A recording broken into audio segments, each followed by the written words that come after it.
Hi guys, इस video में हम बात करने वाले हैं ऐसे 8 चीज़ों के बारे में जो कि आपको अपना जीएसटी नंबर लेते ही कर लेना है। इनमें से कुछ चीज़ें ऐसी हैं जिसे हम अगर नहीं करते हैं तो बाद में हमें नोटिसेस आते हैं, हमें टैक्सेस, इंटरेस्ट, पेनल्टी एक्स्ट्रा पे करना होता है और फिर हम ये कहते हैं कि हमें ये बात पता ही नहीं थी। तो बने रहिए इस वीडियो में और मैं आपको बताने वाला हूँ जोरदार 8 चीज़ें जो आपको ज़रूर करना है जैसे ही आप ले लेते हैं अपना जीएसटी नंबर। सबसे पहली बात है, आपको अपना बैंक अकाउंट की डिटेल्स अपडेट करना है। जैसे ही आप अपना जीएसटी नंबर ले लेते हैं उसके बाद में आपको जीएसटी पोर्टल पे लॉगिन करना है और लॉगिन करने के बाद में अपने बैंक की डिटेल्स जो है वहाँ पे ऐड करना है विदिन 15 डेज़। अगर आप 15 दिनों के अंदर में ऐड नहीं करते हैं तो डिपार्टमेंट के पास में पावर होता है कि वो आपकी जो आरसी है उसे सस्पेंड कर सकते हैं और उसके बाद में उसे कैंसिल भी कर सकते हैं। पहली गलती हो गई कि हमें बैंक स्टेटमेंट को बैंक का जो अकाउंट है उसकी जो डिटेल्स है उसे ऐड करना है। अब बात करते हैं हम सेकंड गलती की, जो कि है जीएसटी नंबर मेंशन करना। आप अपना जो नेम बोर्ड है आपको वहाँ पे आपका जीएसटी नंबर मेंशन करना है। कोई भी जो प्रोमिनेंट प्लेस है बिज़नेस की, कोई भी जो इम्पॉर्टेंट प्लेस है जहाँ पे किसी की भी नज़र जाती है, वहाँ पे आपको आपके जीएसटी की आरसी भी लगानी है। साथ में जो आप अपने बिल बनाते हैं उस बिल पे आपको अपना जीएसटी नंबर डालना है। ठीक है। थर्ड बात यह है कि आपने ई वे बिल पोर्टल पे लॉगिन क्रिएट करना है। अगर आप गुड्स में डील करते हैं तो अगर आप गुड्स का मूवमेंट करेंगे उस टाइम पे आपको ई वे बिल जनरेट करना कंपलसरी है। ई वे बिल जनरेट करने के लिए आपको ई वे बिल का डिफरेंट पोर्टल है, वहाँ पर जाके आपको अपना लॉगिन क्रिएट करना होगा। चौथी बात, सेल्स एंड परचेज की डिटेल मेंटेन करना। जीएसटी लॉ के अकॉर्डिंग आप जो भी सेल या परचेस करते हैं उसकी डिटेल आपके पास में होना कंपलसरी है। अगर ये डिटेल नहीं होती है तो जितनी भी आपके पास में रिसीट्स आई है वो रिसीट्स पे जीएसटी डिपार्टमेंट ये अज्यूम कर लेगा कि आपने ये सारा सेल करा है। हमारे पास में सेल परचेज स्टॉक की डिटेल्स नहीं होती है। कल को अगर आपके बुक्स में स्टॉक दिख रहे हैं तो ये सारे स्टॉक को डिपार्टमेंट मान लेगा कि ये आपने बेचा है और इस पे आपको स्ट्रेट 18% का जीएसटी लगा देगा। साथ में जो भी रेट होगा जीएसटी का वो लगा देगा। साथ में आपको स्ट्रेट 18% का इंटरेस्ट लगेगा पर एनम का, और इसके साथ में आपको पेनल्टी के भी मज़े मिल सकते हैं। इसलिए ये बात बिल्कुल ध्यान दें कि जो परचेज हैं, सेल्स हैं, इसकी डिटेल्स को सही तरीके से मेंटेन किया जाए। नेक्स्ट चलते हैं जो कि हमारा 5th पॉइंट है, which is GST return filing. देखिए, डिटेल्स मेंटेन करना एक बात हुई, दूसरी बात ये हुई कि आपको अपने रिटर्न फाइल करने हैं। जीएसटी लॉ में आपको 2 रिटर्न फाइल करना होता है। एक होता है GSTR-1, एक होता है GSTR-3B। GSTR-1 सेल्स रिटर्न होता है जो कि 11 तारीख से 13 तारीख के बीच में जाता है, डिपेंडिंग अपॉन आप कौन से स्टेट में हैं, आपने कौन सी स्कीम लिया है, फलाना फलाना फलाना। 11 तारीख से 13 तारीख के बीच में आपको अपना रिटर्न फाइल करना होता है जिसमें आपको अपने सेल्स की डिटेल डालनी होती है। इसके अलावा एक GSTR-3B रिटर्न जाता है जिसमें कि हम हमारे इनपुट्स को क्लेम करते हैं और जो टैक्स है उसका पेमेंट करते हैं।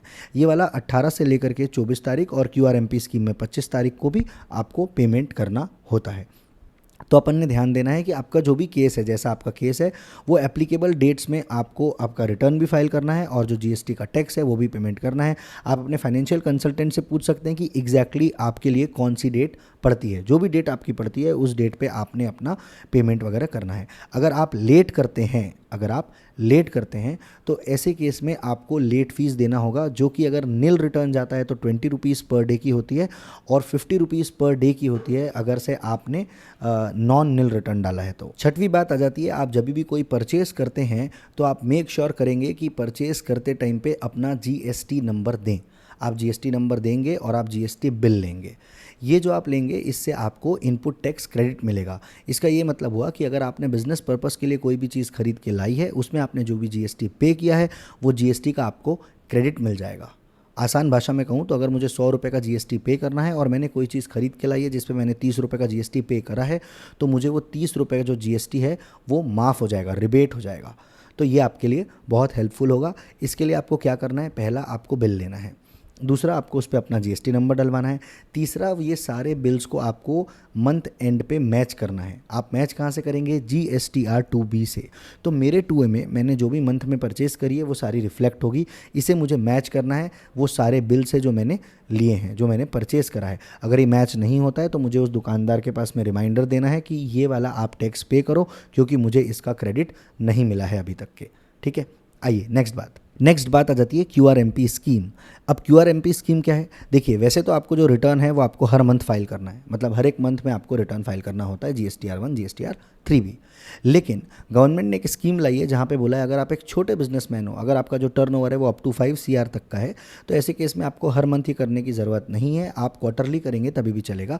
लेकिन ये स्कीम बोलने के लिए क्वार्टरली की है, इसमें और भी कुछ कंडीशंस है, जैसे कि जो आपका रिटर्न फाइलिंग होगा वो तो क्वार्टरली होगा, लेकिन जो आप पेमेंट करेंगे वो आपको मंथली करना होगा।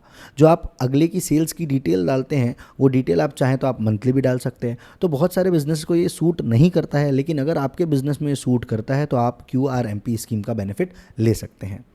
नेक्स्ट और आखिरी पॉइंट है हमारा ई इन्वॉइसिंग। अगर आपका टर्नओवर 5 CR के ऊपर जाने वाला है तो नेक्स्ट ईयर से, अगर मान लीजिए इस साल आपका टर्नओवर 5 CR के ऊपर जाता है तो नेक्स्ट ईयर से आपको ई इन्वॉइस बनाना होगा। ये बात को आपको ध्यान देना होगा। ई इन्वॉइस क्या होता है, कैसे बनता है, उसके लिए मैं एक सेपरेट वीडियो बना दूंगा जिसमें आप समझ पाएंगे। लेकिन आपको ये बात ध्यान होना चाहिए कि अगर आपका टर्नओवर 5 CR से ऊपर जाता है तो आपको ई इन्वॉइस बनाना होगा। और एक आपको बोनस टिप और दूंगा कि आपने ये देखना चाहिए कि आप एलिजिबल हैं कॉम्पोजिशन स्कीम के लिए।